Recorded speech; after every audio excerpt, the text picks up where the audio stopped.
Hello and welcome back to our kitchen. I'm Lauren and this is Brittany. We're two of your mealtime mentors, and today we're sharing an Irish-inspired recipe that features our new Festival's Own corned beef. Yes, so today we're making a slow cooker corned beef and cabbage soup, and the star of that dish is Festival's Own corned beef. Yes, so should we jump right in? Yeah, so this recipe is really easy. Everything just goes right into the crock pot. So first off is our corned beef, and we've just cut this into chunks.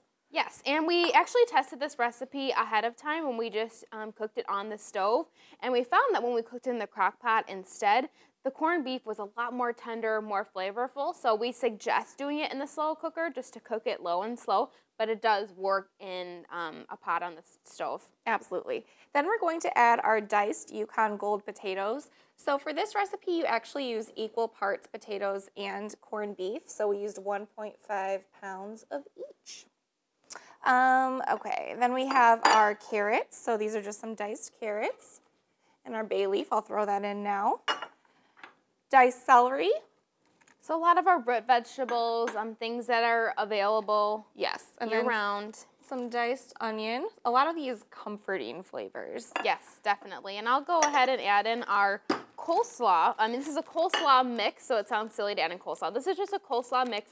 It's cabbage, basically. So we just removed that step of having to slice up cabbage and just bought one of these bags, and this is the exact amount that you need, 10 ounces. Couldn't get much easier than that. Also, to save time, if you want to dice up your veggies beforehand, maybe the day before or something like that, that's perfectly fine. Just make sure we get those fresh cut fruits and veggies in the fridge within 2 hours of preparing them. Yes. And for our liquids, so we're adding in an entire carton of unsalted chicken stock. So today we're using Wild Harvest unsalted chicken stock, and we like using this because stock has more flavor than chicken broth, and also it's unsalted, so lower in sodium. And then I'm going to go ahead and add our beer. So today we're using an Irish beer, but you could use whatever beer you have on hand. If you want a lighter beer, that definitely works. So just one bottle goes right in.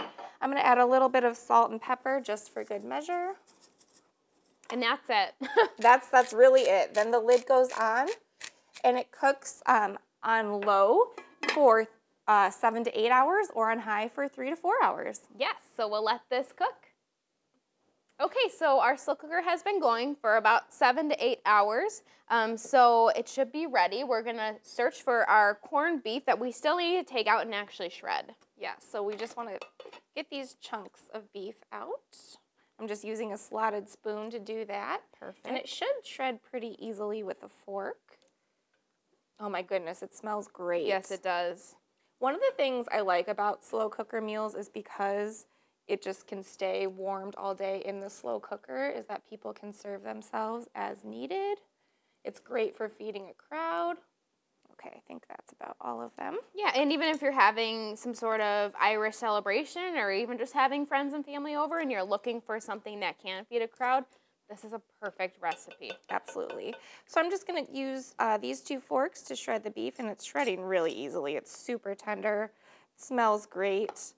Let's talk about some other ways we've used this corned beef. Yeah, so this is great also, of course, on sandwiches. So traditional Irish sandwiches like Reuben's. This is a great corned beef for that. Again, just cooking it in the slow cooker. You can just put the corned beef right in the slow cooker, cook it on low, again, 7 to 8 hours. Yes. And you're going to have this really nice tender corned beef that you can do so many different things with. We also made a really good corned beef hash with this. Yes. Oh gosh, totally blows that canned stuff out of the water. This is the way to do it, with this nice, good quality corned beef. Yes, mixing with a lot of the root vegetables, things like potatoes and carrots, really makes a nice dish. All right, so this is all shredded. We can go ahead and add this back in.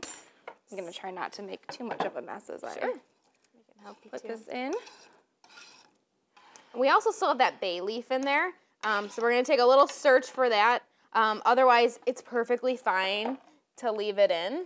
Yes, and just pull it out whenever you see it. Yeah. Which I don't know if we're going to have luck That's finding probably it today. the best way to do it. So from here, I'm just stirring it up, just trying to evenly distribute the corned beef. Yes, and I'm just going to add some more salt and pepper to taste, just for good measure. And again, if you, at this point, were saying, hey, I'm going to leave this out, people are coming over, you could put the cover on and just keep it on warm or on low. Everything is done to this point. Yes. So, I'm gonna serve myself a little. Sounds great. A little bit. I gotta make sure I get some beef in here too. And you could also garnish this with parsley if you wanted to add a little bit more of that green. That's a great idea. But this works just as well. Yes. I'm trying to make sure I get a little bit of everything in here. Yes. Perfect. Such a nice, comforting smell, and it's nice and warm. I know. And it's still packed with veggies. How's that beef? I can't believe how tender it is. Oh, yeah. Yeah. It smells great, too. I can't wait to try it. Well, we hope you give this Irish-inspired recipe a try this week. And for more resources and recipes from your mealtime mentors, visit fastfoods.com. That was not a great ending.